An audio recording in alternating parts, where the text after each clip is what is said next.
आप कसम खा के कहिए, झूठ बोलने की जरूरत नहीं है। आप बताइए, आपके विधायक ने यूनिवर्सिटी की बात आपकी विधानसभा के अंदर रखी? आप कसम खा के बताइए, आपके विधायक ने आपके सिंचाई के मामलों में आपकी बात रखी कि नहीं रखी? कोटला लेक के बारे में आपकी मांग रखी कि नहीं रखी? आपके इलाके में पानी की सिंचाई के लिए, निकासी के लिए पंप हाउस का निर्माण करवाया कि नहीं करवाया? आपके यहाँ नहरों के ऊपर, चाहे वो मुढ़ेता की बात हो, चाहे वो बादली की बात हो, मुढ़ेता के अंदर तो पुल बन भी चुका है, और इनके लिए पुल मंजूर करवाए कि नहीं करवाए? जहां तक आपकी बात है, मॉब लिंचिंग का मामला आया था, मॉब लिंचिंग की जब बात आई थी, चाहे वो पहलू की बात हो, चाहे वो रकबर की बात हो, चाहे वो जुनैद की बात हो, चाहे साहिब की बात हो, वाहिद एक आदमी ये था जो तुम्हारे साथ सिग्नल बना के सबसे आगे खड़ा था। लिहाजा मैं तो आपसे सिर्फ निवेदन ये करना चाहूंगा कि आपको आज ये समय है, ठीक है जी दोस्तों, आज समय इलेक्शन का है। आपके सामने रोने का ढोंग भी लोग करेंगे, आपको नौकरियों का झूठा लालच देकर बहकाने की कोशिश भी लोग करेंगे, लेकिन आपको आज सोचना यह है कि जिस दिन कौम के ऊपर अजाब आया था, कौम के अंदर आफत आई थी, कौन आपके साथ खड़े थे? वो आपका विधायक नूह से आफ्ताब आपके साथ खड़ा था, वो आपके सामने विधायक बामन खां आपके सामने खड़ा था, वो आपका विधायक इलियास आपके साथ खड़ा था। तो आज वक्त गद्दारों को, इन नमक हरामों को, जिन्होंने हमेशा नमक हरामी का काम किया है, जब कौम जो है रोने का काम कर रही थी, ये हंसने का काम कर रहे थे, ये मुखबरी का काम कर रहे थे, तो आज आपने सोचना है।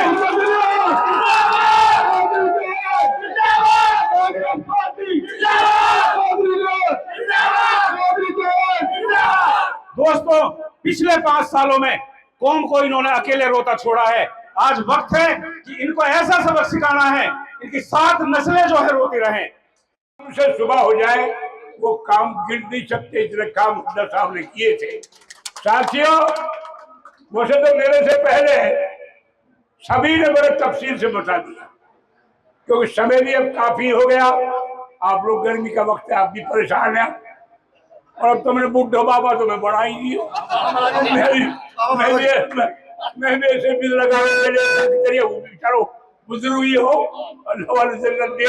मेरा मतलब कहने का ये है, आज से 10 साल पहले हरियाणा प्रदेश में बीजेपी की सरकार बनी थी।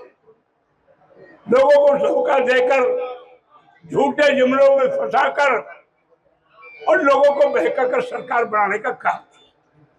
तो मैं इस सरकार से भी पूछना चाहता हूं, अब तो खैर वो वेंटिलेटर पे चल रही है, जब आदमी बीमार हो जावे है ना, और जब हम मरीज देखन जहां यार फलाना आदमी तो बीमार है या चरवस मिल जावा, तो जब को इधर खड़ो ना रे घुंघरू जो बोला, तो अब ये सरकार के घुंघरू बोल रहे हैं और ये झूठी घोषणा कर रहे हैं, हम पक्के कच्चे ने पक्का करेंगे, है ना, हम ये करेंगे वो करेंगे। भाई 10 साल से तुमको किसने रोका था? ये सब झूठी बात था, ये सिर्फ दोबारा से बेवकूफ बनाना चाहते हैं जनता को। और जिस वक्त आदरणीय हुड्डा साहब ने इस प्रदेश को छोड़ा था, उन्होंने 10 साल प्रदेश की सेवा की, जब आप लोगों ने उनको मुख्यमंत्री बनाने का काम किया, तो हर वर्ग में, हर उसके दर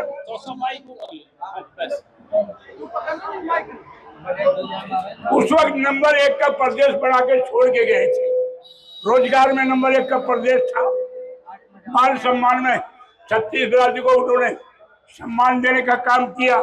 देखिए, जहाँ तक हरियाणा मांगे हिसाब कार्यक्रम की बात है, तो आने वाली जो 29 तारीख है उसके लिए फिक्स है पुनाना के अंदर। और जहाँ तक नेताओं की बात है, तो पार्टी के जो हमारे बड़े नेता हैं, दीपेंद्र सिंह हुड्डा जी, अपने राज बब्बर जी, और जो दूसरे बड़े नेता उनके साथ आएंगे, सभी का स्वागत है और पूरी तरह से उसके लिए हम लोग तैयार हैं। पुराना हल्का जब से वजूद में आया है, तो आप 2 परिवारों के लोग ही विधायक रहे हैं। अब आजकल दूसरे पर आरोप प्रत्यारोप तेज हो गए हैं। आपने भी नमक हराम जैसे शब्दों को इस्तेमाल किया है, तो वो भी कहते हैं कि विधायक जी 5 साल सोते रहे, क्या कहेंगे? देखिए, जहाँ तक सोने की बात है तो आप तो मीडिया से संबंधित लोग हैं, तो आप लोग इस बात के स्वयं साक्षी हैं कि एक विधायक सोते हुए विधानसभा में कैसे बात कर सकता है। आपके विधायक ने, हमारे विधायक ने मेवात के सभी मुद्दों को समय पर विधानसभा सत्र के दौरान बुलंद तरीके से उठाया है और मेवात का ऐसा कोई भी मामला नहीं रहा, हमारे इलाके का ऐसा कोई भी मामला नहीं रहा कि जब कौम को जरूरत पड़ी थी तो हम सो रहे हों, बल्कि हम समय पर सबसे आगे रहे हैं और कौम की हमने इलाके की खिदमत बढ़ चढ़ कर की है। नमक हराम शब्द का जो इस्तेमाल किया गया है, उसकी क्या परिभाषा? देखिए, नमक हराम शब्द की जो है वो मैंने इस एतबार से की है कि मेवात इलाके पर जब भी कोई परेशानी आई है तो जो पूर्व विधायक हैं वो हमेशा उन्होंने मेवात के समाज से, मेवात की राजनीति से, मेवात के इलाके से दूरी बना के रखी हुई है। चाहे वो मॉब लिंचिंग का मामला हो, साहिब हत्याकांड की बात हो, आपके सामने है कि 14 दिन तक लाश जो है मंडी पर पड़ी रही, लेकिन विधायक नहीं वहां मौजूद लोगों के साथ आए। रकबर हत्याकांड का मामला हो, पहलू हत्याकांड का मामला हो, 31 जुलाई जो दंगों का मामला हो, तो ये लोग तो कौम के साथ ना होकर अपनी राजनीतिक रोटियां सेकने के लिए गलत लोगों को मुखबरी पुलिस को करके पकड़वा रहे थे। हरियाणा मांगे हिसाब का रूट मैप क्या है? कहाँ से कहाँ तक यात्रा होगी? कौन कौन से बड़े नेता शिरकत करेंगे? देखिए, जहाँ तक पूरे रूट मैप की बात है तो वो तो हमारी पार्टी के जो बड़े पदाधिकारियों ने जारी करके रखा हुआ है, लेकिन हमारे यहाँ पर 29 के लिए फिक्स है और जो भी बड़े नेता यहाँ आएंगे तो हम उन सभी का स्वागत करते हैं और उनको पूरी तरह से आश्वासन भी देना चाहते हैं कि मेवात आपका साथ देने के लिए पूरी तरह से तैयार है। पुनाना से लगभग 15 लोगों ने आवेदन किया है टिकट के लिए। पार्टी किसे चेहरा बनाएगी? क्या पार्टी एकजुट नजर आएगी? देखिए, ये आप मीडिया से संबंधित लोग हैं, हमसे ज़्यादा इन चीज़ों को जानते हैं। तो मांगने का अधिकार डेमोक्रेटिक सिस्टम में सभी को होता है, तो पार्टी जिसको भी, हम लोग तैयार हैं, आज भी सेवा कर रहे हैं, पार्टी हमें देगी तो हम जो हैं पूरी तरह से पार्टी की सेवा करने के लिए तैयार हैं। बाकी ये पार्टी का फैसला है, अगर पार्टी किसी अन्य को लेती है तो हम पार्टी के साथ हैं। आप किससे मुकाबला मानते हैं विधानसभा चुनाव? देखिए, मेरा ये मानना है कि हमारा मुकाबला किसी से भी नहीं है और जीत इंशाल्लाह 25-30 हज़ार से ज़्यादा की होने वाली है। इसलिए जो बाकी कैंडिडेट हैं ये आपस में मुकाबला करेंगे। अब वो कहाँ तक सीमित एक दूसरे रहेंगे तो ये वो ज़्यादा अच्छी तरह से जानते हैं। 5 साल जनता विकास के लिए तरसती रही। New hotel, Punhana hotel road की बात करें तो हालत बद से बदतर हैं, क्या कहेंगे?